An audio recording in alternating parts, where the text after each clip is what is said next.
অবাধ্য হও, সবার মন চুকিয়ে চলার কোনো দায় নেই তোমার। হয়তো সবার কথা ভাবতে ভাবতে নিজেকে খারাপ রাখা বন্ধ করো। কেউ তোমাকে দুটো খারাপ কথা বললেই তা ভেবে ভেবে নিজেকে কুমড়ে মারার প্রয়োজন নেই। দরকারে কেয়ারলেস হও।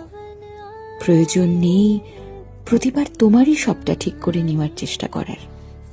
কেউ একটু ভালোবেসে কাছে ডাকলেই সব ছেড়ে ছুড়ে দৌড়ে যেতে হবে না। বুকে জমা সব কথা হাউ হাউ করে বলে দিতে হবে না। বিশ্বাস করতে একটু সময় নাও। একটা গণ্ডি টানো নিজের মনের চারপাশে, যা পার করে সহজে প্রবেশ করা যায় না। যেখানে কদর নেই সেখান থেকে উঠে এসো নীরবে। মিছে পিছু টানগুলো ঝেড়ে ফেলো। কিছু ছবি, কিছু মেসেজ মুছে ফেলো। ওঠো, অনেকটা দেরি হয়ে গেছে। এবার একটু নিজের দিকে তাকানোর অভ্যেস করো। बरसे है क्यों